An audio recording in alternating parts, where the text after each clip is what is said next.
Bien, estimados estudiantes, iniciamos la clase de Historia Universal con el tema, a ver, ¿qué nos tiene hoy día preparado? La Reforma Protestante. Es un tema que combina historia, religión, política y economía. Otra cosita, pues, ¿no? Todo completo. Si tú crees que los tiempos actuales son difíciles, vamos a ver qué dice la reforma para que te quedes tranquilo, que estamos viviendo tiempos felices, en tiempos felices. En el tiempo de la reforma, si tú decías que eras cristiano evangélico, no había problema. Si lo decías en España, te decapitaban. Pero si decías que eras católico en Suiza, tranquilo, no pasaba nada, te despellejaban vivo, nada más. Ahora te dicen que eres comunista, ay, te ofendes. Ay, ¿por qué no? No soy comunista. Ay, yo soy de Keiko. Tranquilo, no pasa nada. Son ideas que se respetan. En el tiempo de esta reforma, siglo XVI, eran tiempos difíciles, ¿ya? Ya no se podía ni creer en Dios, porque hasta cómo pensaba, según Dios, te iban a juzgar. Vamos con la introducción. Oye, ¿sabías que incluso en este periodo hay guerras de religiones? Católicos versus evangélicos. Digamos evangélicos porque en la actualidad los cristianos protestantes en el Perú son llamados evangélicos, ¿no? O también, bueno, los adventistas, también salen ahí los testigos de Jehová, una buena mancha, pero en fin, todos creían en Cristo, yo no sé por qué se mataban, pero hoy día vamos a descubrir por qué se mataban.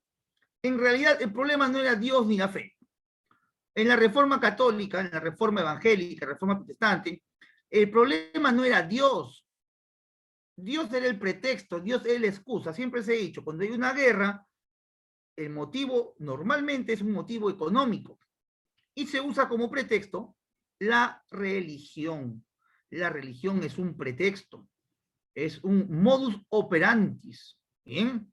¿Recuerdas, por ejemplo, al pastor Santana hace 3, 4 años atrás? ¿Alguien ha escuchado del pastor Santana en el Perú? Claro que sí. Anita sí lo conoce. ¿No escuchó del pastor Santana que dijo a su comunidad cristiana que Dios le había pedido claro, que Dios le había dicho que el estadio de Alianza Lima era para los fieles, que se apoderen del estadio, y la gente en muchos casos fue? El del TikTok, no lo he visto en el TikTok, ¿ah? Y la gente fue y se apoderó del estadio en nombre de Dios. La gente fue y recibió palo porque salieron todos mis amigos los pirañas en la victoria y full palo.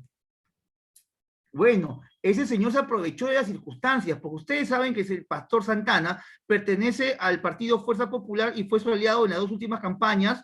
Además que esa medida fue el mismo día en la cual se iba a dar una orden judicial contra Keiko Fujimori. El mismo día de sentencia se le ocurre tomar el estadio. Es simplemente política disfrazada de religión. Ojo, que no solamente en la parte de los protestantes, también en los católicos ni que hablar. Hace poco el cardenal de Arequipa incitó a votar contra el comunismo. Oye, ¿qué tiene que ver aquí un cardenal en elecciones? No es su labor, no es su trabajo, no es su chamba. Si tú eres un hombre de Dios, tienes que hablar de Dios para Dios, vivir para Dios y morir para Dios, no para estar hablando de política. Pero esto se va a agudizar mucho en el siglo XVI. Esto comienza en Alemania, cuando Martín Lutero, un hombre católico, apostólico, romano, se dio cuenta de toda esta cochinadita que hacía el Papa.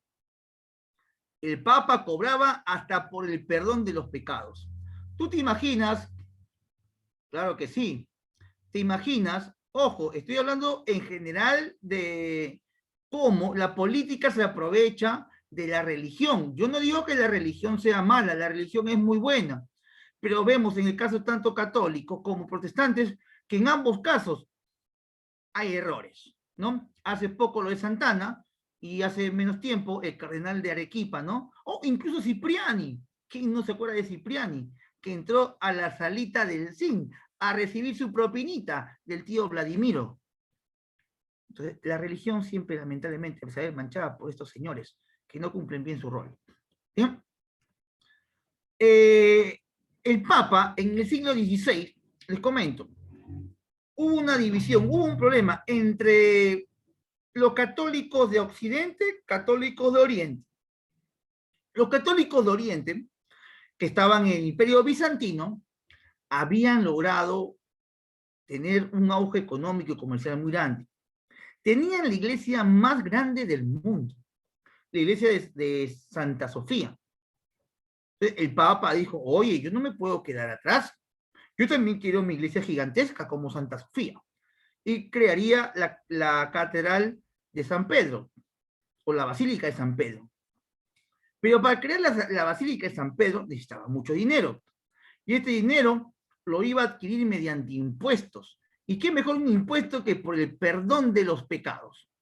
Entonces, como no se puede cobrar por el perdón de los pecados, ¿te imaginas tú a Jesucristo viendo una película, ¿no? En Semana Santa, Jesús sacando su factura, su RUC, para pagar impuestos por el perdón de los pecados, salvar almas, curar ciegos, reproducir panes? ¿Te imaginas? No, no había forma. Pero Jesús, claro, es algo ilógico. Pero el Papa, ¿qué hizo? El Papa así de frío. Muy bien, te perdono los pecados. Te perdono tus pecados gratis. Pero tienes que pagar por una certificación de perdón de los pecados. Porque si tú quieres hacer algún tipo de documentación, un trámite, te piden tus documentos. Y dentro de los requisitos de los documentos en aquel tiempo eran que tengas el pago de indulgencias. Recontra, ahí está. Esa palabra me gusta. Hábil, ¿no? Hábil el Papa. Muy hábil era. Entonces, el Papa te perdonaba los pecados gratis, pero te cobraba por el certificado. Te cobraba por el certificado que se llamó indulgencias. Claro, eran obviamente cosas malas, pero es un mal representante. Es un mal representante de la fe cristiana. Los cristianos se caracterizan por ser personas de bien, no como este Papa. Si hablamos de los primeros cristianos, es algo increíble. Lamentablemente no vienen exámenes de admisión. Ya si tú tienes alguna tendencia hacia lo religioso y estudias la historia de los primeros cristianos, es algo increíble. Cómo daban su vida en el Coliseo romano y se ponían a orar y a cantar, alababan a Dios mientras que los leones se los comían. O si no, la historia también del famoso San Marcos, al cual, claro, al cual tú quieres postular. San Marcos tenía ese don, ese poder tan increíble que le soltaban los leones y él salía con su agua bendita y bautizaba a los leones. Los leones no le hacían nada. Esa es la historia de los primeros cristianos. Pero, por eso, ¿tú has visto el escudo de San Marcos, de la Universidad de San Marcos? ¿Te has dado cuenta que hay un león? ¿Tú crees que el león está por gusto? ¿Tú crees que San Marcos era del león de Huánuco? No. ¿O que le gustaba el Rey León? No, tranquilo. Adornito, no, no era Adornito. ¿Cómo así que era Adornito? Ellos eran cristianos, lo bravo, pues, ¿no? Lo que daban su vida. Pero no, pues en el siglo XVI el Papa hizo un terrible negocio. Pero habían cristianos como Martín Lutero, que era un excelente cristiano. Los mártires de la iglesia, ¿no? Eran llamados mártires. Martín Lutero era un excelente cristiano y protesta. Por eso que le llaman protestantes. Protesta contra el Papa, dando así este movimiento europeo llamado la Reforma de la Iglesia Católica, ¿bien? Hecha por protestantes. A comienzos del siglo XVI surgió en Alemania un movimiento religioso reformista que rechazó el dogma católico y negó la autoridad del Papa. Este movimiento, conocido como la Reforma, puso fin a la unidad del catolicismo y dio lugar a otras religiones cristianas, que fueron llamados protestantes. ¿Bien? La mayoría de protestantes, estimados estudiantes, yo sé que en el aula hay varios protestantes evangélicos, vienen de la rama no luterana. Los luteranos normalmente se enquistaron en Europa Central. Normalmente los cristianos evangélicos que tenemos en el Perú tienen tendencia anglicana, puesto que son los anglicanos los que llegan a América y traen esa tendencia. Lo vamos a ver un poquito más adelante. Pero ¿cómo se rompe la unidad cristiana? ¿No? Lamentablemente se rompió esa unidad que, aunque no creas, hubieron intentos de volver a unificar a la iglesia. ¿Alguien sabe cómo se llama el papa que intentó hacer eso? Que por eso también lo intentaron matar, le metieron 2 balazos. El papa Juan Pablo II. Exacto, pero San Pablo, porque ahora es santo, ¿no? Juan Pablo II. Él intenta la unión con, con los cristianos evangélicos. Él lo llamó esto ecumenismo. El ecumenismo es la unión del cristianismo y la paz con las demás religiones. Un diálogo, muy bien, el diálogo. Claro, y al final terminaría con una conspiración. Juan Pablo II, claro, Juan Pablo II hace eso, no solamente con los cristianos protestantes, sino también lo haría posteriormente, un diálogo hasta con los musulmanes. O sea, ¿te imaginas tú a los cristianos, o sea, que tienen cargos como obispos, cardenales, hablando con musulmanes y coexistiendo de manera pacífica? En la actualidad se da, bien, se da, pero antes ni hablar. Antes eso era imposible. Incluso cuando se da la Revolución Rusa se prohíbe la religión y el ingreso de autoridades religiosas a Rusia, pero Juan Pablo II lo hace. Bien, intentando, ¿no? Mejorar la imagen de la iglesia, que fue destruida en el siglo XVI. Debido al movimiento Reforma, se da la ruptura del cristianismo. Denominamos reforma al conjunto de movimientos religiosos nacidos con intenciones de reformar. Escucha bien eso. Martín Lutero, cuando hace la reforma o hace su protesta, él no busca romper la iglesia, él busca reformarla por los errores que estaba cometiendo. Bien, aquí se rebelaron contra la autoridad del Papa en esta reforma. El Papa era, bueno, León X era el anticristo, ¿ya? Quienes dictaron nuevas interpretaciones de las Sagradas Escrituras y formaron la iglesia llamada protestante. Acá viene algo que los católicos no aceptan hasta el día de hoy, que es la libre interpretación de la Biblia. Bien, es algo que se da en la protesta. Ellos mencionaban que la Biblia podría ser leída por cualquier persona. Bueno, el detalle es que en el siglo XVI no todos sabían leer, había muchos analfabetos. Por eso es que se usaban y se usan mucho las imágenes. Martín Lutero decía que las imágenes eran la religión del ignorante, no de manera despectiva, sino lo decía porque la gente de pueblo, la gente de villa, la gente rural, no sabía leer, y al no saber leer, ¿cómo se acercaba a Dios si es que no tenía ni iglesia cerca? ¿Cómo acercar a las personas que estaban lejos de las ciudades? Mediante imágenes, mediante pinturas, estampitas, lo que luego la Reforma prohíbe, ¿no? Los protestantes prohíben tener imágenes, ¿no? Dice, oh, ¿cómo vas a adorar a un yeso, idólatra, como dice Milagro, idólatra? Está prohibido en la iglesia. Claro que sí. Se rechaza las imágenes y el celibato. A ver, alguien me dice, yo sé que nadie lo sabe, pero alguien más, ¿qué es el celibato?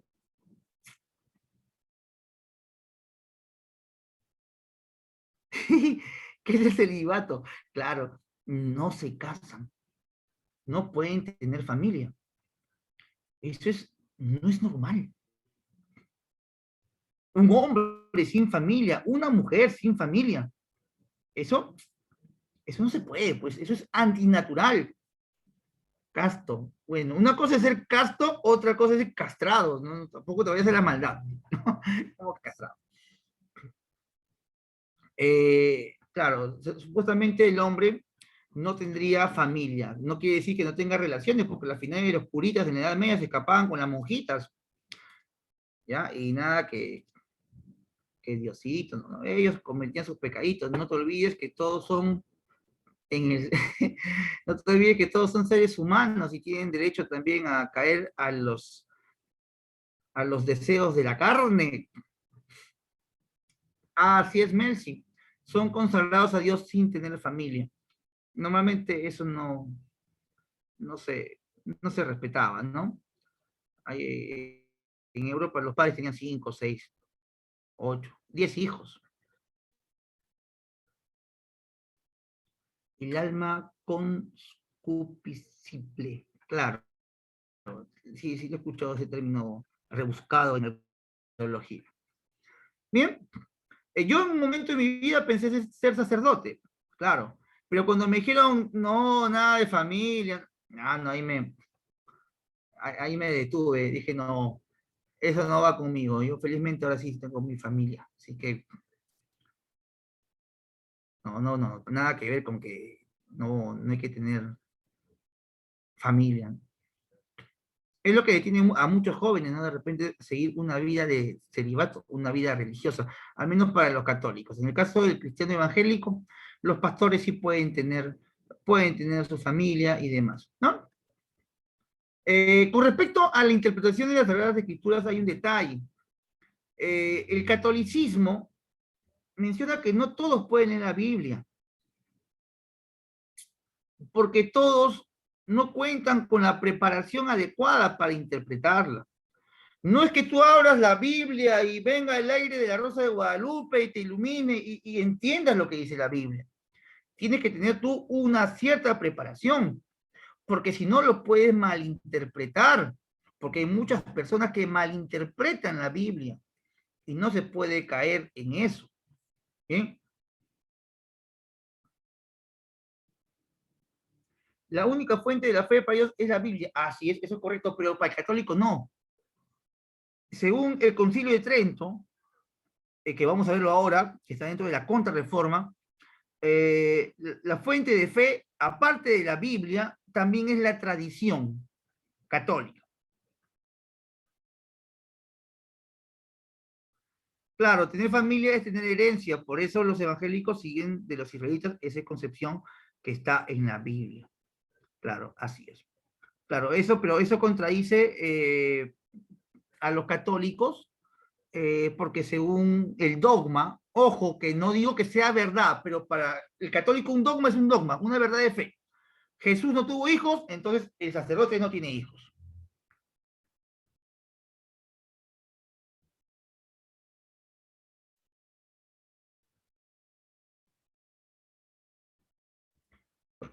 Bien, pero son dogmas. Recuerda que un dogma es una verdad de fe. No hay cómo probarlo, simplemente creer. Así es. En los primeros cristianos luteranos se acepta únicamente la comunión y el bautismo. Bien, así es, así es. Dice, los orígenes de la reforma. Desde finales de la Edad Media existían en ciertas capas de la sociedad un profundo malestar por la situación de la iglesia. Opinaban que las altas jerarquías eclesiásticas vivían en un lujo y riqueza exagerada. Bueno, eso se da incluso hasta ahora. El clero tenía una escasa formación. Bueno, discutible. Los cargos eclesiásticos se compraban y muchos de los compradores carecían de vocación religiosa y solo buscaban el beneficio económico. Eso es muy real. Veían a la religión como un negocio. Hasta la actualidad existe esa idea de que la religión es un negocio. Muy decepcionante. Pero jóvenes estudiantes, así las personas que lleven en la actualidad la religión, la lleven mal, no significa que tú puedas perder la fe. ¿Bien? La fe no se puede perder, ya sabes, según San Cuto Guadalupe, la fe, no la pierdas. ¿Ya? Luego, seguimos con los orígenes de la reforma. Otros motivos, ¿no? Que dan origen a esta reforma, aparte del escándalo de los sacerdotes, aparte de los lujos que hasta ahora se dan, ojo que los lujos de la iglesia están justificados. ¿Alguien sabe cómo la iglesia justifica sus lujos y riquezas? ¿Sabes por qué el Papa me dice ahora, no puedo vender el oro y dárselo a los pobres? ¿Sabes por qué dice eso? ¿Sabes por qué dice que todas las acciones de los bancos del Vaticano se los quedan ellos y no los reparten ante los pobres? Porque es ministerio, porque es parte de la iglesia. La riqueza del Papa no le pertenece al Papa, es de Dios, exacto, es de Dios. Y el Papa no puede vender algo que no es de él. El Vaticano no puede vender algo que no es de ellos. Todo le pertenece a Dios, porque eso fue en un momento donado, regalado, obsequiado. Cuando tú te vas a una iglesia, por ejemplo, te menciono, aquí en el centro de Lima, San Judas Tadeo, está llenecito de ofrendas de oro por todos lados. Vete al Señor de los Milagros, es un arco de oro. Y muchos dicen, ay, que lo vendan para los pobres, que lo vendan. Tú no puedes vender algo que no es tuyo. Eso posiblemente lo regaló una familia que en agradecimiento de un milagro o de una obra, lo regaló. Tú no puedes regalar algo que no es tuyo. Bien, por eso mismo. Bien. Pero en aquel tiempo, bueno, desde el siglo XVI no había muchos regalos, más que todo era compra. ¿Ya? Vemos el escándalo de las indulgencias. Este puntito tienes que subrayarlo, tienes que recalcarlo, tatuártelo en la frente, porque si te preguntan en un examen de admisión cuál es el motivo de la reforma, esta es la respuesta. El escándalo de las indulgencias. La venta del perdón de los pecados. Es un documento que emitía el papado, por lo que se compraba el perdón de los pecados. ¿No? Algo, bueno, complicado de aceptar.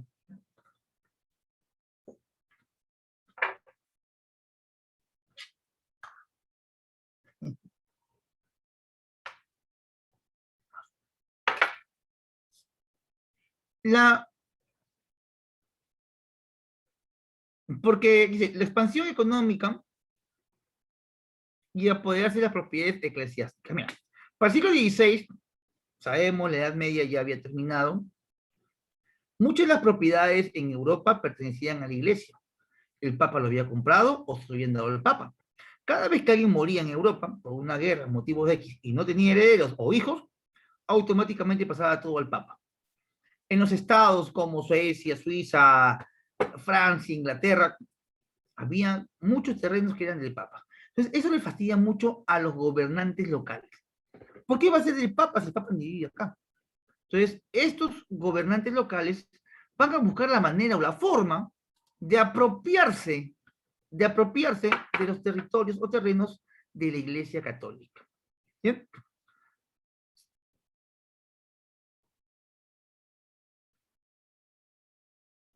Claro, en el tiempo del feudalismo, si un señor feudal perdía sus tierras, pero si perdía la vida, sus tierras pasaban al Papa automáticamente.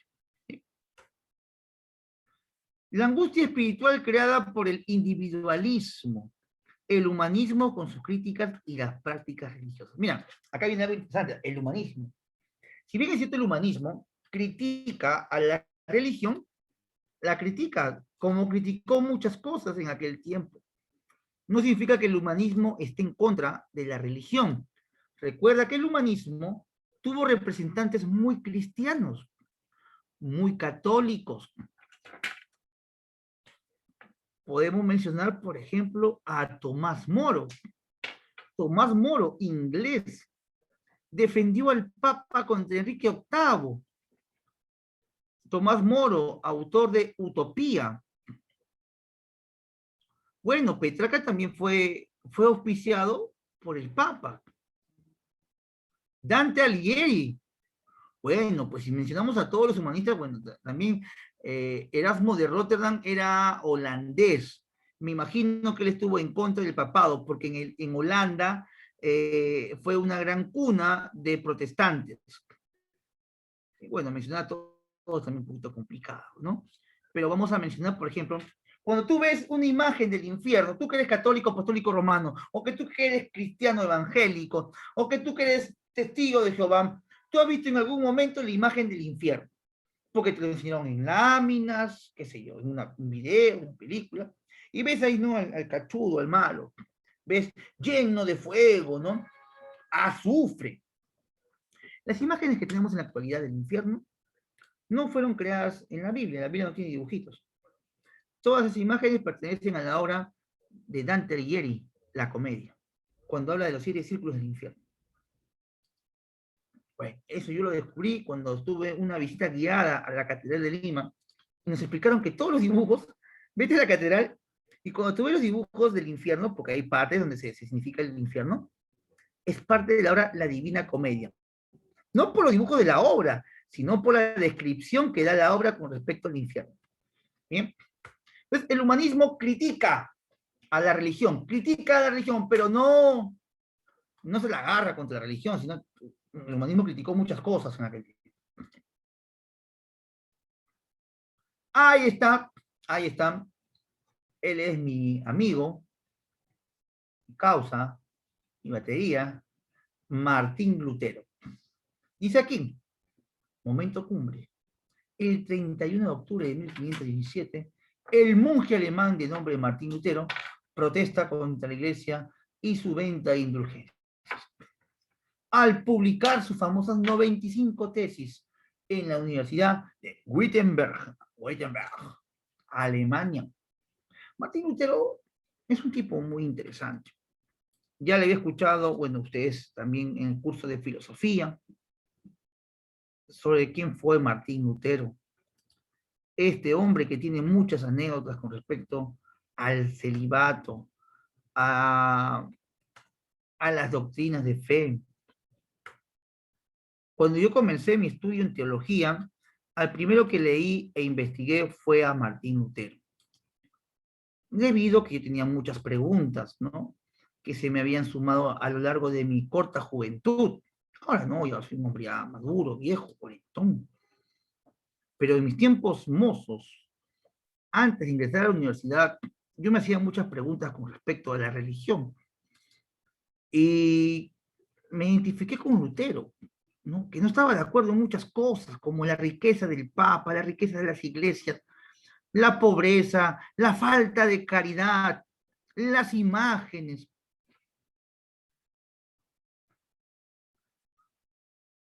¿Qué me dijeron en teología con respecto a Lutero? Que Lutero fue un gran hombre. Protestante hereje fue en su tiempo, pero el tiempo le dio la razón a Lutero. Porque él protestó contra una iglesia corrupta, una iglesia sucia, bañada de sangre, de corrupción, violación. Si tú eres católico, tú eres católico, tú tienes que ser consciente de que ni bien siendo Lutero creó esta protesta, la división de la iglesia, no fue su intención. Él muere pidiendo perdón a la iglesia católica.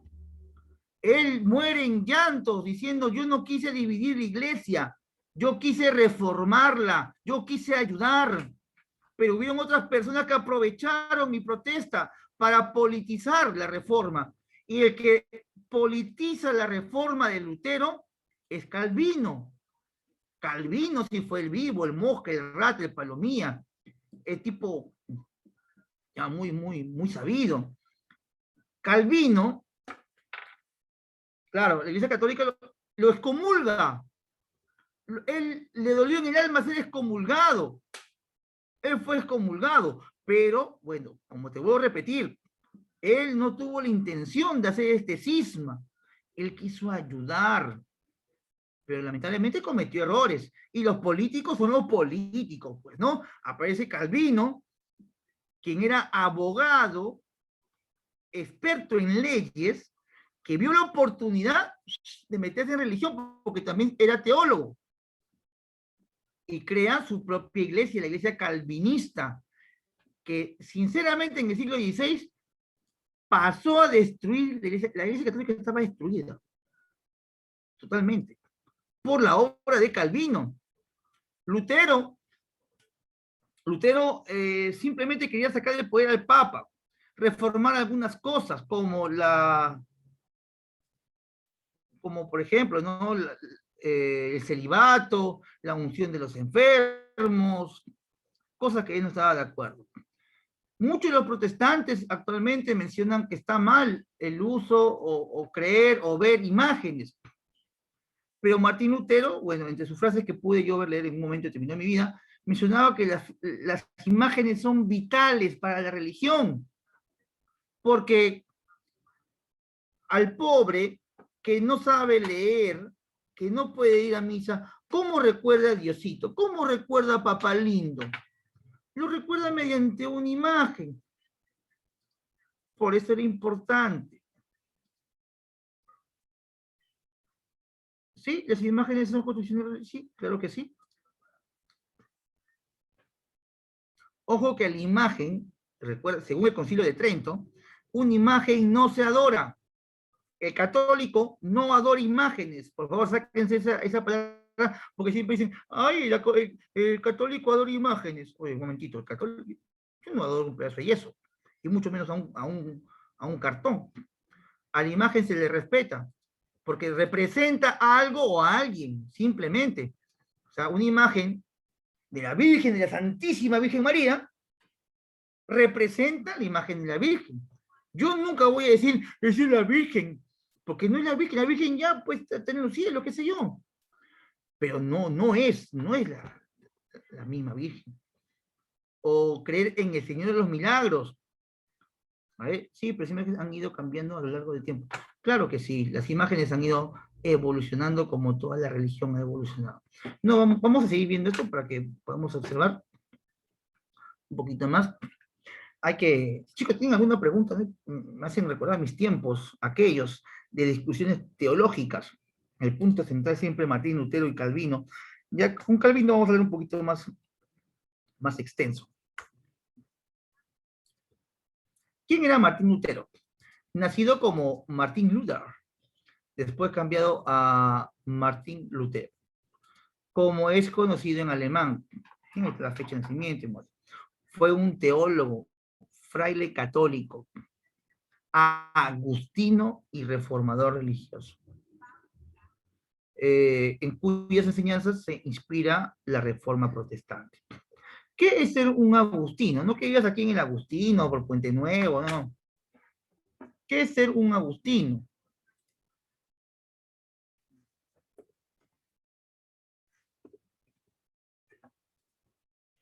Esta cosa me está. A ver. A ver, ¿qué es ser un agustino, chicos? Un agustino era un seguidor de San Agustín, los cuales tienen su vida dedicada a la oración, también dedicados o tenían el carisma de la pobreza, no le gustaban los lujos. Esta es una pequeña imagen de las 95 tesis de Lutero. Obviamente me gustaría leérselos, pero me va a faltar un poquito de tiempo para traducir. Está en latín, pero bueno, es una imagen de sus 95 tesis. Sus 95 tesis, ¿no? Vamos a ver, ahora vamos a ver un poquito de sus tesis, ¿no? ¿Estás viendo videos? Ahí está Lutero todo palteado, pegándose sus tesis. Ahora me linchan, dice. Está todo palteado, peladito. Obviamente es una imagen de una película, ¿no? Lutero pone sus famosas 95 tesis en Wittenberg, Alemania, ¿no? Lo cual le va a costar la persecución. Comienzan a perseguirlo los católicos, ¿no? Por su herejía. Y luego sería protegido en otros países como Suiza, ¿no? En Suiza lo van a albergar a mis amigos. En Francia también lo van a cuidar bastante. ¿Y por qué lo cuidan? El libro de Enoch. Sí, claro, es un libro del Antiguo Testamento, bueno, supuestamente, ¿no? Del periodo del Antiguo Testamento, ¿no? Lo he visto, lo he escuchado en The History Channel, si no me equivoco, ahí donde hablan mucho del libro de Enoch. Claro, claro que sí. Pero bueno, en realidad de los libros, es un libro prohibido por la iglesia, pero entre los libros prohibidos que más me apasionaron y pude leer en su momento es el Evangelio de Judas, ¿no? El Evangelio de Judas es muy, Bueno, pues, a mí me encanta el Evangelio de Judas, ¿sabes? Sobre todo porque Judas, pues, o sea, Judas, todo dice que es el malo de la película, ¿no? Pero Judas hace unas revelaciones muy interesantes. Del libro de no, sí, sí he visto que es serie. El libro de Judas, no, claro, evangelios apócrifos, ¿no? También hay un evangelio de María Magdalena, que también en el Concilio de Trento, que lo vamos a ver más adelante, eh, claro, mencionan la infancia de Jesús. Ustedes saben que en la Biblia no mencionan la infancia de Jesús. ¿Dónde pasó Jesús su infancia? O Jesús nace ya bacán el nacimiento, ¿no? ¿Qué sé yo? Y después de frente ya viejito, 30 años. ¿Dónde pasó toda su vida Jesús? Bueno, en Nazaret, ¿no? Otros dicen que se fue por el mundo a conocer de la sabiduría. Ustedes saben que Jesús es hijo de Dios, pues, ¿no? Jesús es hijo de Dios, obviamente, pues, ¿no? Y su padre adoptivo es José, ¿no? ¿Sí? ¿Estamos hasta ahí? ¿Queda claro? Ahí viene el por qué a los José, como yo, no dicen Pepe. ¿Tú sabes por qué a José le dicen Pepe? Y es en la Biblia. Porque, claro que sí, Pepe, Pepe, el Pepe. ¿Sabes por qué? Porque en la Biblia ponen José y a chiquita dice P, que significa padre putativo. Porque José es padre putativo o padre adoptivo de Jesús. Claro, cuando que tengas de repente tu papá se llama Pepe,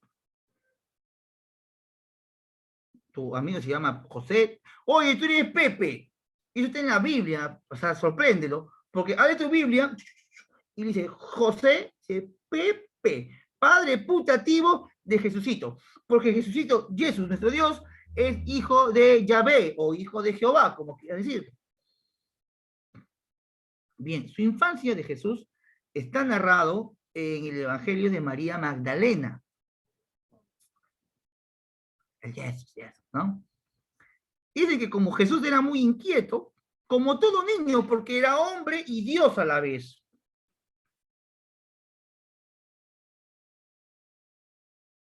Asume esa teoría que me han mandado. Oye, Diego, tú eres bravo, ¿eh? Tú me has estudiado teología, ¿en dónde? Esa teoría, Jesús se fue a Japón.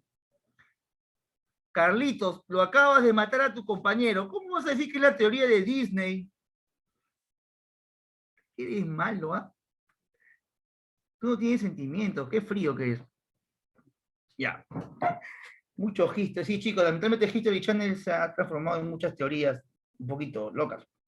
Pero te cuento una, pues, que es del Evangelio de María Magdalena, donde dicen que Jesús cuando era niño, cuando estaba aburrido, dice que agarraba el barrito, el barro, le daba forma de palomita y ¡puc!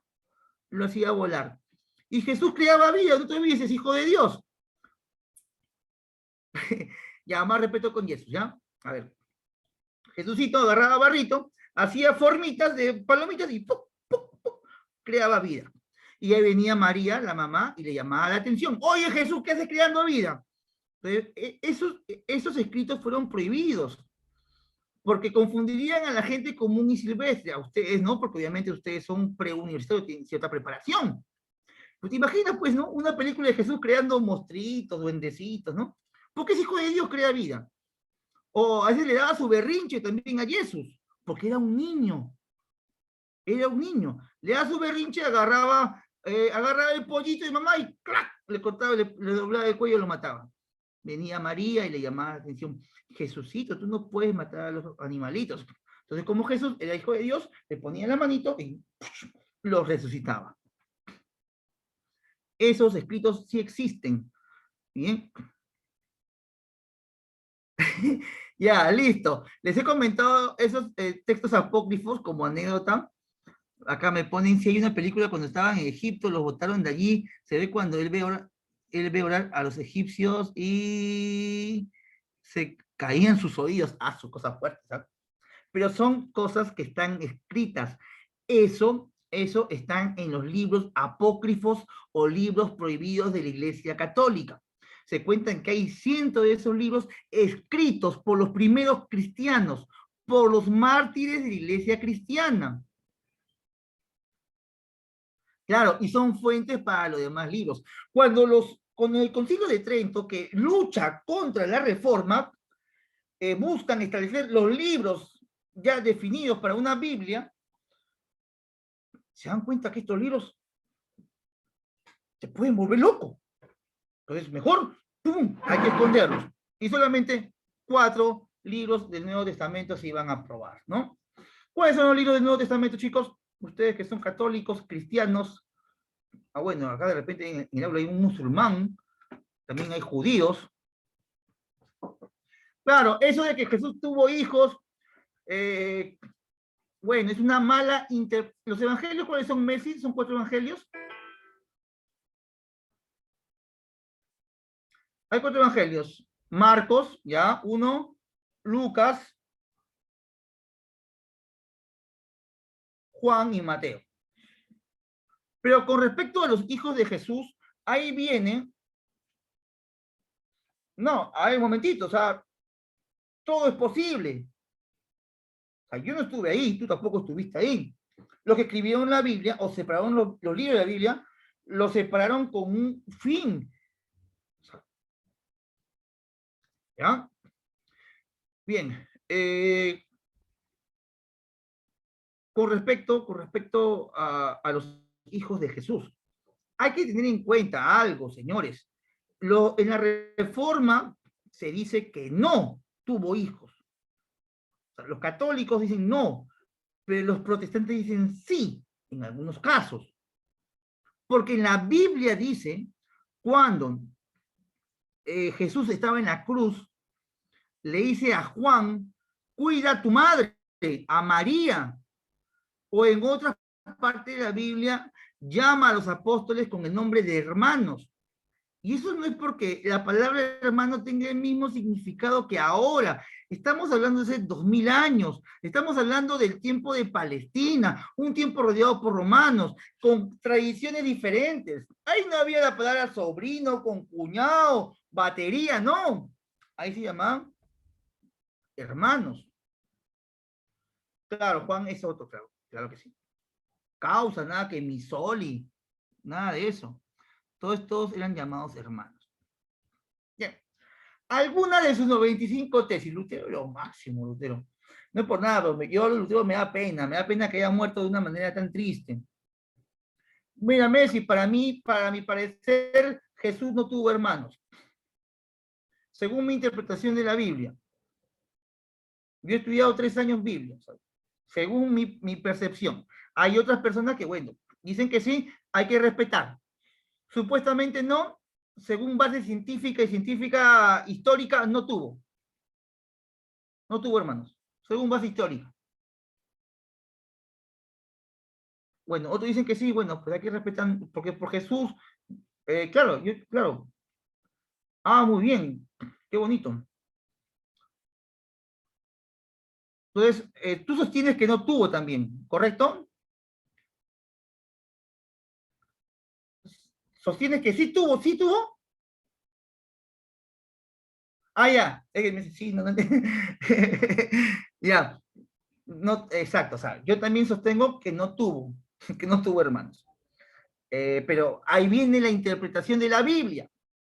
Hay personas que dicen que sí, porque la Biblia dice, es que no saben en la Biblia. Es que no es que hables la Biblia, la leas y venga la Rosa de Guadalupe y te ilumine. Tienes que tener un conocimiento, un estudio, ¿no? Si no te imaginas la catástrofe que se puede armar. Pero bien, vamos a continuar, estimados estudiantes. Muy bien, James. James, una pregunta, ¿tú eres católico, eres protestante, musulmán, judío, agnóstico, satánico? ¿Tienes alguna religión?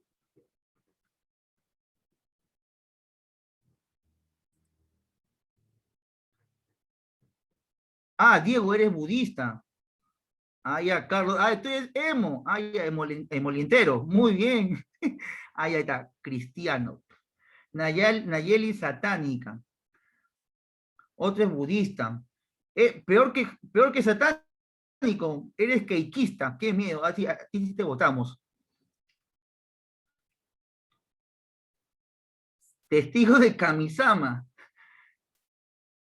Muy bien, chicos, listo. Un poquito de...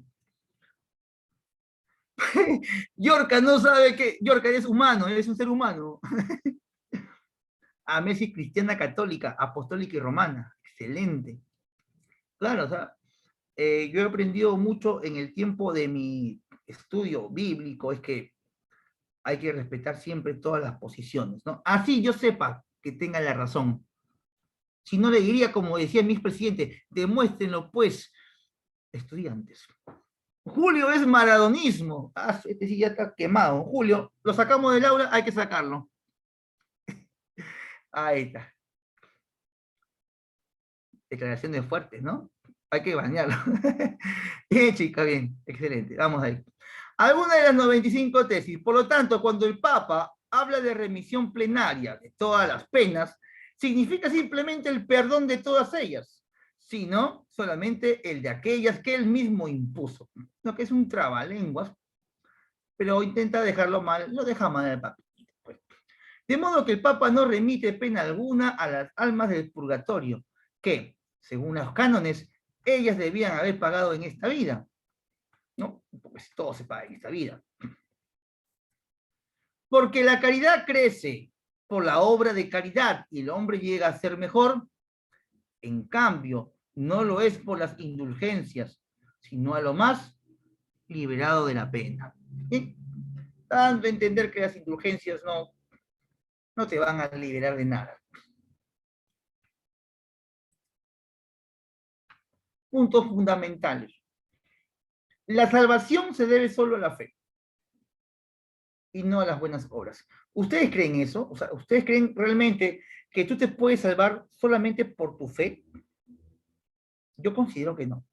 Tú tienes que salvarte, o tu alma se salvará por tus acciones. Tú no puedes, con obras, tú no puedes decir amo a Cristo y luego hablar mal de tu prójimo, hablar mal de tu profe. No, jamás. Tú tienes que ser coherente con lo que dices, con lo que hablas, con lo que piensas, con lo que sientes. ¿Bien? Tú no puedes ir a postular a medicina si piensas hacer abortos. No. Tú no puedes postular a la carrera de educación para fin de año esperar un panetón. No. Tú no puedes postular a ingeniería civil para hacer puentes que luego se desplomen y no se caigan. Para nada, chicos. Hay que ser coherentes. ¿Cómo que por qué no? Porque en el juramento hipocrático de la medicina, tú juras salvar vidas, no matar vidas. Por favor. Ah, ya, el panetón, ah, ya. Ah, bueno, puedes recibir tu panetón. Bueno, los espero, chicos, ¿ya? Por favor, les pongo mi ubicación, Girón Zamota 750, Girón Camaná 1120. Listo. No, es que las cosas hay que hacerlo con vocación. Uno como docente lo único que busca es el conocimiento de los alumnos. Uno no busca un reconocimiento material. Yo busco como docente que ustedes ingresen. Yo no busco un panetón de ustedes en diciembre. O en octubre un turroncito, no me caería mal. No, yo no busco eso para nada. Yo quiero que tú ingreses, que aprendas, que crezcas como persona. Muy bien, excelente. A ver, ¿cada persona puede interpretar libremente la Biblia? No, no, no, no puedes interpretar la Biblia. No se interpreta. Pero bueno, dice esto dice Lutero. Y no hay obligación a aceptar la interpretación de la iglesia. Yo considero que sí. La única fuente de verdad son los textos sagrados, por lo que niegan el dogma católico. Te recuerdo que la palabra dogma significa verdad de fe. Una verdad que no se discute. Ariana. Chicos, vamos a sacar a Ariana. Vamos a expulsar a Ariana. Ya si no vas a postular a ingeniería para salir bailando, pues en TikTok con la Uchulú, no, pues. ¿De qué estamos hablando? Todo chico, Dios mío. Vamos a continuar. A ver, la única fuente de verdad son los textos y no el dogma. Ser ingeniero es una profesión muy interesante, muy solvente. Bueno, les voy a decir muy sincero que toda carrera es solvente, siempre y cuando seas bueno en lo que haces, ¿no? El bautismo y la Eucaristía son los únicos dos sacramentos verdaderos. Los demás sacramentos, según Lutero, fueron inventados por el hombre. El papado no es una institución creada por Jesucristo. Bueno, el dogma católico dice que sí. El culto a la Virgen y los santos ha de suprimirse. Oh, ¿qué pasa con la Virgen? Oh, ¿qué pasa con la Virgen? ¿Ah? ¿Qué pasa con la Virgen de Carmen? Sí, igual, los altos, ¿ah? ¿Qué pasa? Pero bueno, pues no la quieren a la Virgen. El purgatorio no existe y las indulgencias no sirven para perdonar los pecados. En esto sí estoy de acuerdo con mi amigo. ¿Sí? Son algunos puntos de Martín Lutero. Mira, la reforma protestante, ¿cómo se da en los países de Europa? Vemos, bueno, voy a leer, dice aquí, en la Europa del siglo XVI comenzaron a surgir y expandirse las ideas que promovían la reforma de la Iglesia Católica. Así, el luteranismo se enraizó pronto en el norte de Alemania y en los países escandinavos. La doctrina del Calvino desde Suiza se extendió a Francia, a los Países Bajos, y llegó anglicana, y llegó hasta Escocia a través de John Knox. En Inglaterra surgió la iglesia anglicana bajo el reinado de Enrique VIII. Ahí está John Knox, Enrique VIII, Calvino y Lutero. Esos hombres casi destruyen la iglesia católica. Estuvieron muy poquito. Claro que sí, achorado, batería, batería. Y acá hablamos de Lutero, Calvino. Vete.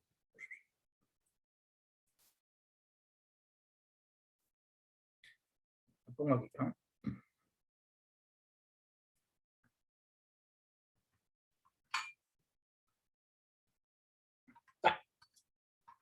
Calvino, finishing.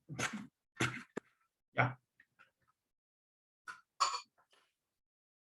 Listo, el calvinismo. Esta doctrina surgió en Ginebra, modo rondero. Listo. Y se extendió por los Países Bajos, algunas regiones de Francia y las Islas Británicas. Su fundador, Juan Calvino, defendía la predestinación según la cual las personas estaban salvadas o condenadas antes de nacer. No se ve, no escuché.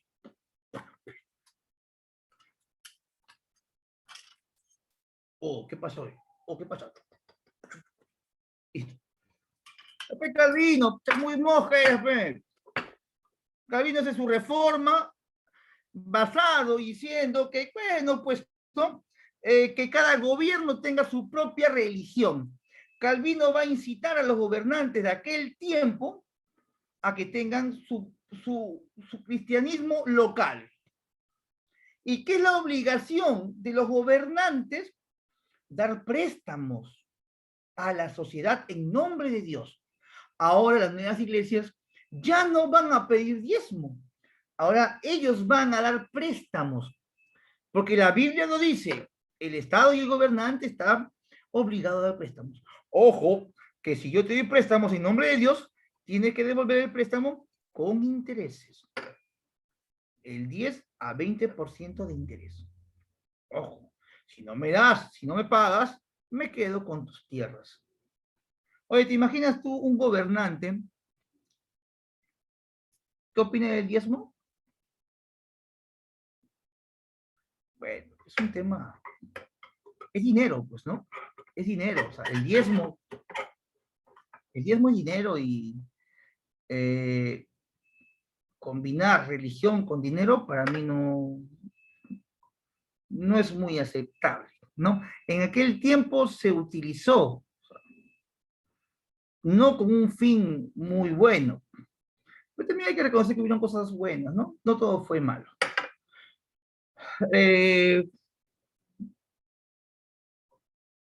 Alto como Malaquías. Hace tiempo no me hablaban de Malaquías. Dios mío. Bueno, yo no hay que profundizar mucho en el texto bíblico. Vamos a la parte histórica. Ya falta poquito para terminar. Bien, entonces Calvino decía que el Estado podía prestarte dinero y reservar un porcentaje a la hora que te pague. Eso le atrae a muchos gobernantes. Es por eso que muchos gobernantes deciden dejar a la Iglesia Católica Apostólica Romana para hacer sus propias iglesias, como por ejemplo Enrique VIII.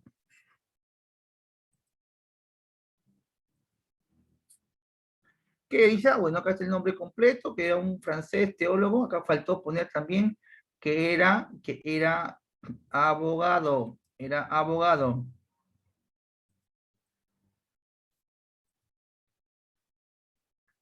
A ver, la expansión de la reforma, el anglicanismo.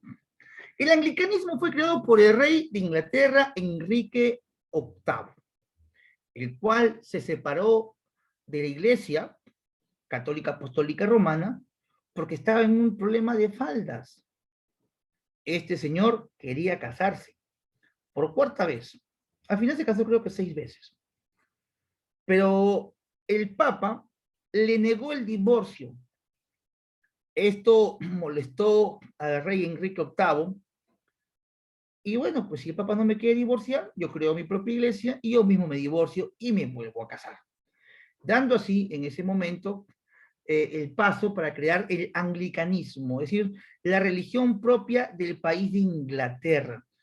El anglicanismo en sus primeros años sería una copia tal cual el catolicismo, aceptando todos los dogmas del catolicismo excepto la obediencia al Papa.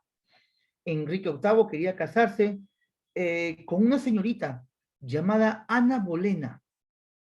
Y por casarse con Ana, Anita, ¿estás ahí? Ana, sí, se quería casar con Ana. Sí, así es, Ana, estás presente en la historia. Eh, un, Tú en tu otra vida fuiste la causante de que Enrique VIII se divorciara. En tu otra vida provocaste la ruptura de la Iglesia Católica en Inglaterra. Ana, por supuesto que es importante. En tu otra vida, Ana, ¿sabes qué pasó? Que enamoraste a un rey viejo, barbón, guatón, y él dejaría a su esposa por ti. ¿Cómo que bandido? A ver, entonces, oye, pero era el dueño de Inglaterra, era el dueño de Inglaterra.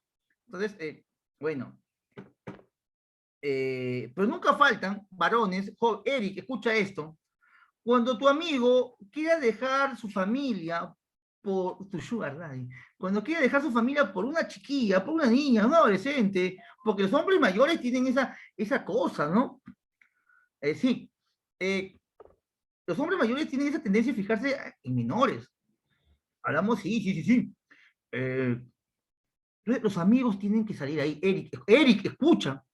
Cuando un amigo tuyo quiera dejar su familia por una menor, tú tienes que hablar con tu amigo y decirle, no, no, por favor, no dejes tu familia por una aventura. Y viene el amigo de Enrique VIII a decirle, Enrique, no dejes tu familia por una aventura. No te separes de la Santa Madre Iglesia Católica Apostólica Romana por una aventura. Este amigo de Enrique VIII fue un humanista. Este amigo de Enrique se llamó Tomás Moro. Tomás Moro, Tomás Moro. Tomás Moro le dice, por favor, no lo hagas, Enrique. Es una aventura. Y Enrique mandó a ejecutar a Tomás Moro. Así es, pues cuando a los adultos, a los señores, estos le calientan en la cabeza, no creen ni en sus mejores amigos. Ana era una rompehogares. Pero no fue culpa de Ana, en realidad este tipo era así medio loco. Al final, bueno, pues crearía su propia iglesia, la iglesia anglicana, la cual, bueno, tendría todo el poder en Inglaterra. Pregunta de examen. Pregunta de examen.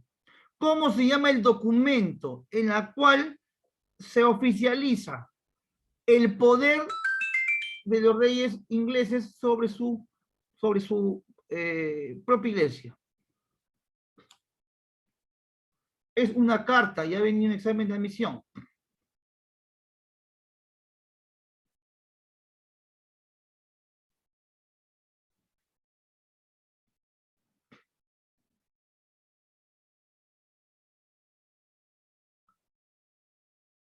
¿Mm?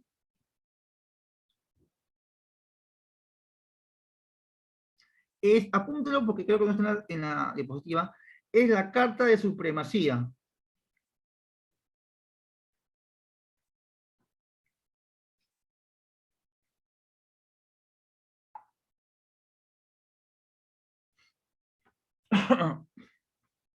Acta de Supremacía, así es.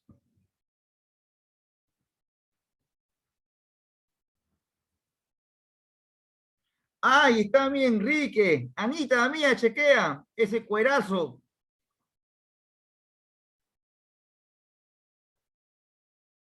Mira qué bonitas panties, mira qué bonitas tabas.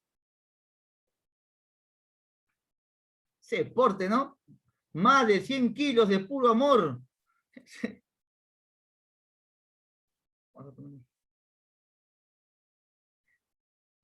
Pacherito. Ahí me encajó.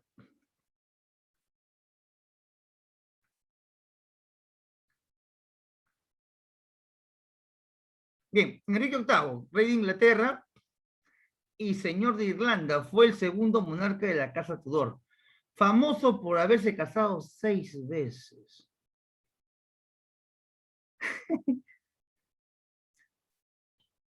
Bien, bueno, se casó 6 veces. Ah, si quiere me pongo mi traje, también tengo mi ropa de rey, ¿no? ¿Saben que los reyes todos usamos barba? Por favor, solamente los reyes usamos barba. Nunca vas a ver a un príncipe con barba. ¿Ah? Listo, a ver, se casó 6 veces y por ejercer el poder más absoluto entre todos los monarcas ingleses.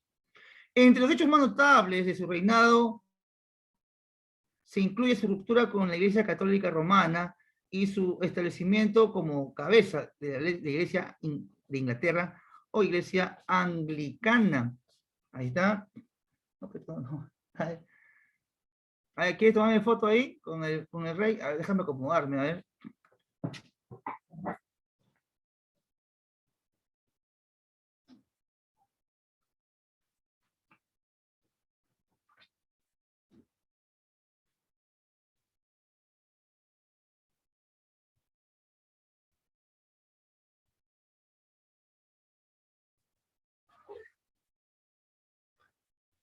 Listo, modo rey.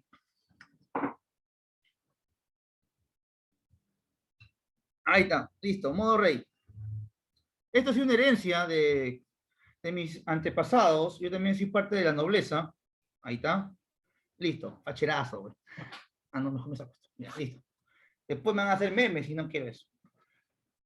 Ay. Uy, no sale esto.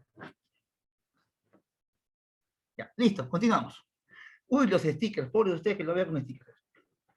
Bien, chicos. A ver, para culminar, ya Enrique VIII se separa de la Iglesia Católica y nos vamos a la siguiente diapositiva.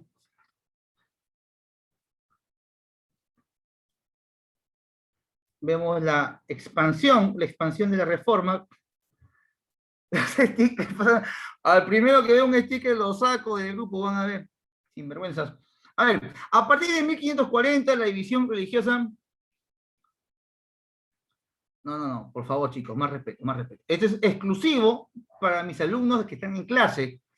Para alguien que no está, no se merece, no se merece ese privilegio. Hasta mediados del siglo XVII se sucedió una serie continua de guerras. Estas se llamaron las guerras de religión, tanto civiles como entre diferentes potencias de Europa. En esta guerra los asuntos religiosos se mezclaron con la política internacional. Un ejemplo muy claro es lo que ocurre en Países Bajos. Se enfrentan los señores de Bélgica con Holanda. Los señores de Bélgica eran católicos, los holandeses eran protestantes. Guerras de años. Muchas de estas guerras, jóvenes, muchas de estas guerras van a originar grandes migraciones, como por ejemplo los ingleses van a comenzar a migrar a las famosas colonias, ¿no? De Norteamérica. Las 13 colonias de Norteamérica, en su gran mayoría, siglo XVI, serían formados por estas personas que huían de las guerras civiles. ¿Bien? Ahora, hubo una respuesta por parte de la Santa Iglesia Católica Romana. Eso se llamó la Contrarreforma o Reforma Católica. ¿Bien? Lo que hemos visto en un inicio es Reforma Protestante. Ahora, Reforma Católica. ¿Bien?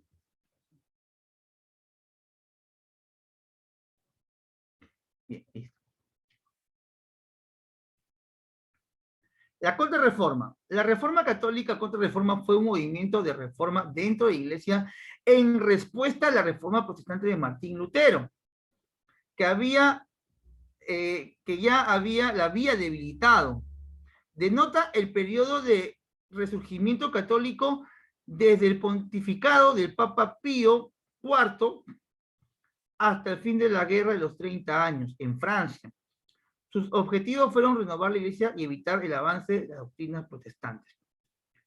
¿Cómo lo van a hacer? ¿Cómo van a luchar contra esta reforma protestante? Aparece la figura del español San Ignacio de Loyola, quien va a crear la mano armada de la Santa Iglesia Católica, los jesuitas.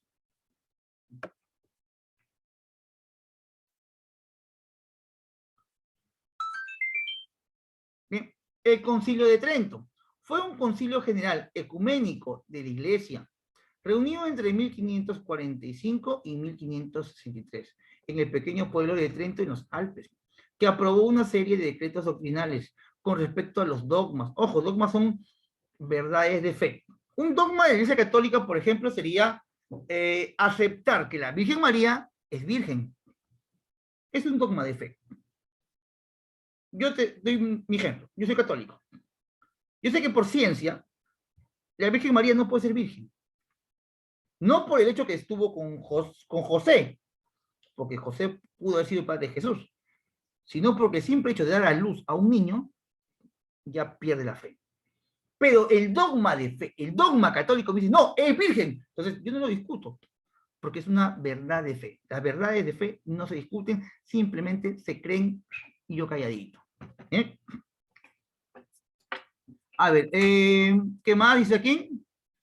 Fue uno de los países que se unió al protestantismo fue Francia y Alemania, por supuesto, porque en Francia, por ejemplo, aparecen los famosos hugonotes, eran protestantes. En realidad, Eliana, son todos los países de Europa, teniendo la base fundamental en Suiza. En Suiza, en Ginebra sería la base de los protestantes. Si los católicos tenían el Vaticano, claro, Ginebra sería la base de los protestantes. Principales Francia, Alemania e Inglaterra. Son los tres países más importantes.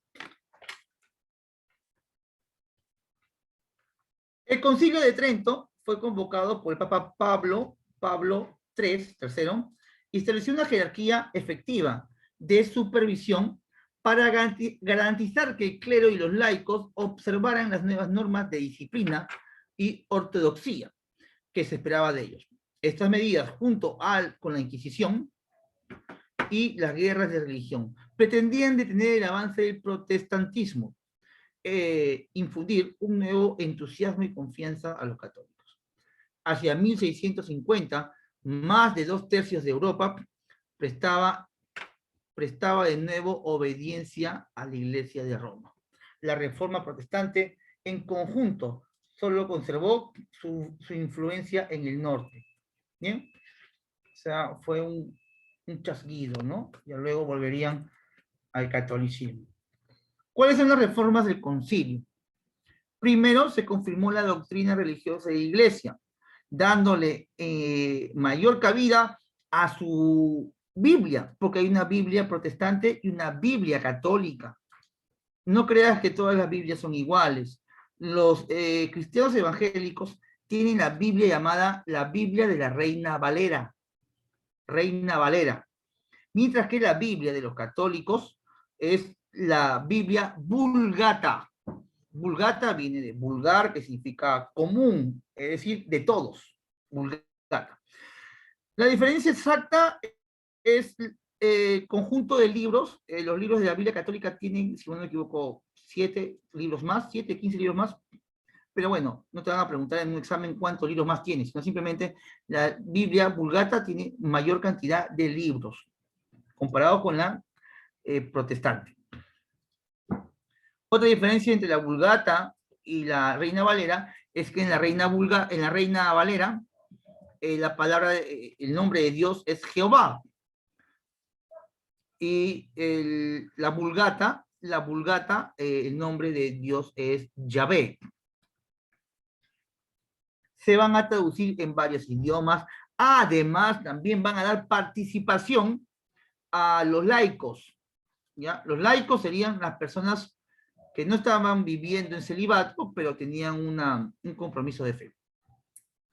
Dice aquí que hubo afirmación de que la Sagrada Escritura y la tradición son dos fuentes de revelación o criterios de fe. Es decir, la fe católica se basa en la Biblia y en la tradición, ¿ya? Se mejoró la formación de clero mediante la creación de seminarios, dirigidos por los jesuitas. Se reorganizaron los obispados y las parroquias. Se crearon nuevos medios de difusión de la doctrina católica, entre los grupos sociales como el catecismo y las nuevas escuelas. Se fortaleció el Tribunal de la Inquisición y se creó el índice o el índex, conjunto de libros prohibidos. Recordemos ahora que la Compañía de Jesús fue la encargada de esta. Es el símbolo de la Compañía de Jesús, Sociedad Jesús, cuyos miembros son comúnmente conocidos como jesuitas. Así es, Lexi. El sábado es el día de reposo. Bien, acá dice que es una orden religiosa de clérigos regulares de la Iglesia Católica fundada en 1534 por el español Ignacio de Loyola, junto a Francisco Javier, Pedro Fabro, Juan Coduri y bueno, otros cristianos más. No te olvides que fue aprobada por Paulo III en 1540. Y para culminar, estimados estudiantes de la clase del día de hoy, vemos ahí una pequeña imagen de los jesuitas en plena liturgia.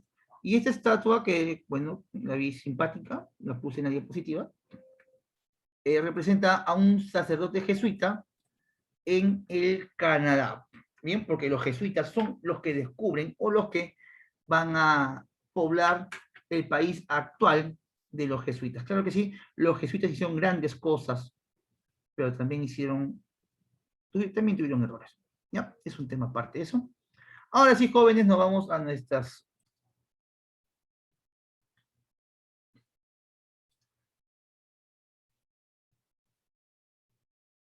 Chicos, a ver, ustedes pueden ir ya marcando sus clavecitas. Chat.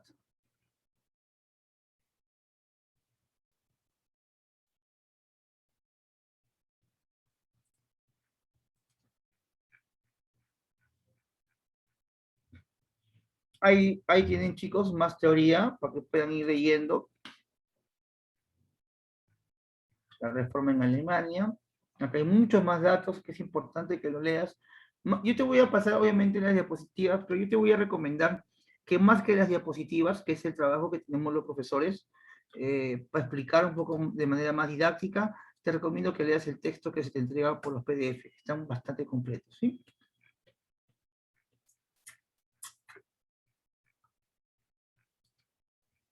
Ahí está. Vamos a ver si puedo escribir encima. No, no puedo escribir encima. Ah, sí puedo. Vamos con la pregunta número 1. Número 1, letra A. Muy bien. Esto se desarrolla en Alemania, Suiza e Inglaterra. Pregunta número 2. Muy bien, excelente. En el siglo XVI, la Iglesia Católica desarrollaba las indulgencias, perdón, los pecados, en los territorios dominados por la monarquía, Habsburgo. El sacerdote que criticó este accionar publicó sus 95 tesis. ¿Quién fue? Ahí está. Muy bien, 2, letra D. Excelente. Número 3. El reformista francés que formuló la doctrina de la predestinación. Oye, está que fácil, que somos bravos. Es que hemos tenido una excelente clase y es por eso que no lo dudamos. Número 4.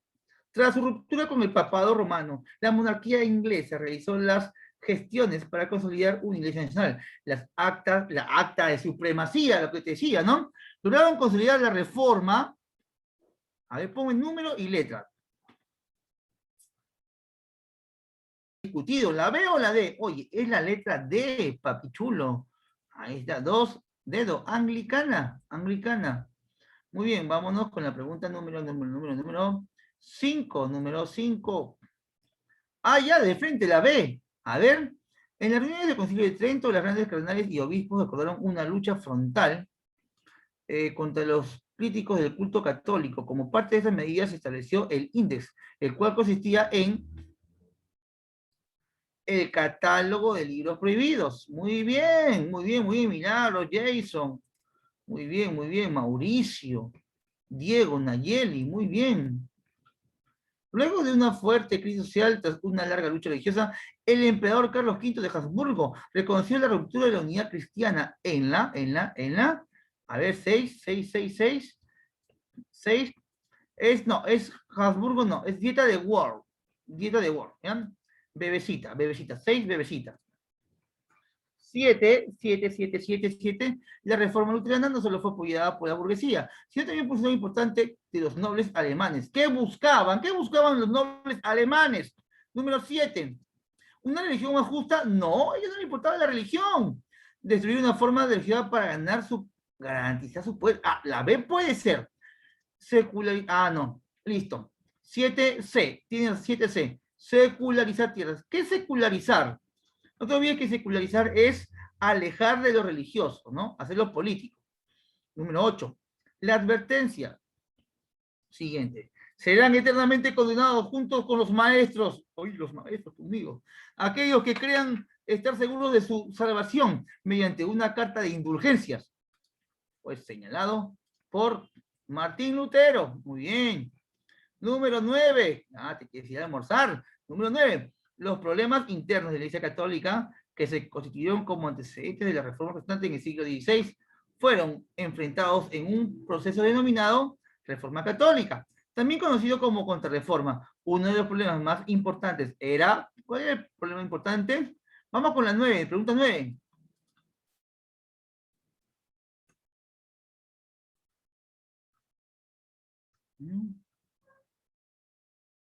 Anita, estás por ahí, pero no es la C, no es la C. Muy bien, Eliana, muy bien. Letra D, el interés de la burguesía de formar iglesias nacionales. Vamos con la 10. En el movimiento de contrarreforma o reforma católica se llevó a cabo uno de los concilios ecuménicos más importantes de la historia de la Iglesia, el Concilio de Trento. En este se estableció, vamos con la pregunta 10, que la jerarquía eclesiástica es la única que posee la autoridad para interpretar las Sagradas Escrituras. Esa es una. La B no es. Listo. Letra A. 10, amor.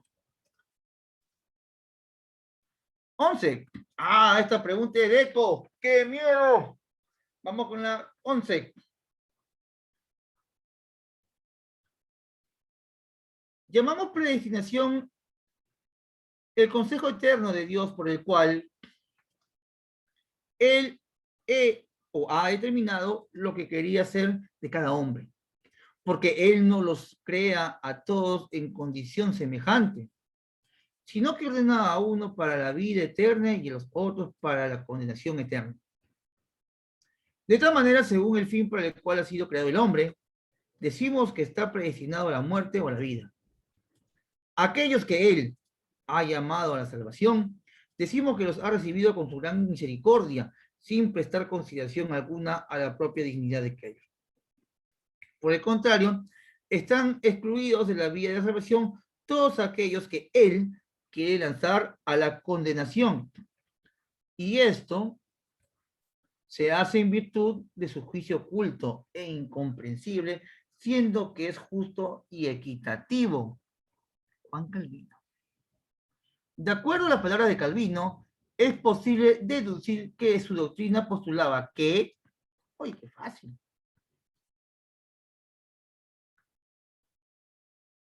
No puede ser la B, no, la B no.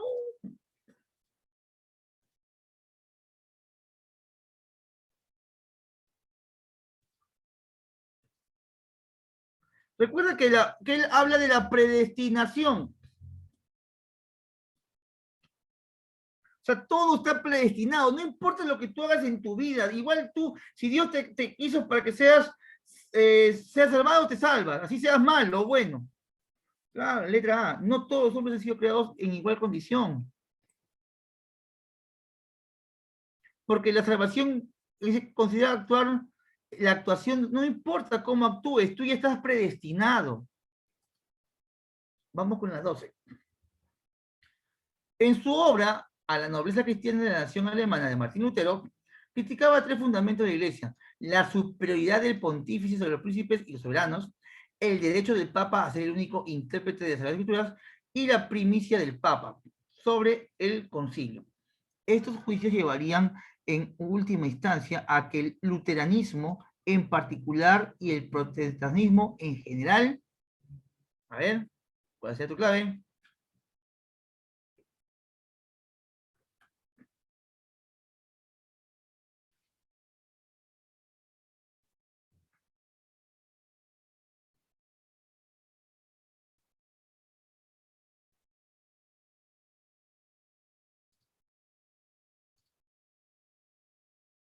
Muy bien, Carlitos, muy bien, Adrián, muy bien, Milagritos, Carlitos, muy bien, letra A. Ahí está, chicos, esa es su clave. Y luego vamos a hacer la siguiente semana las revoluciones industriales. Ha sido un placer compartir esta clase con ustedes.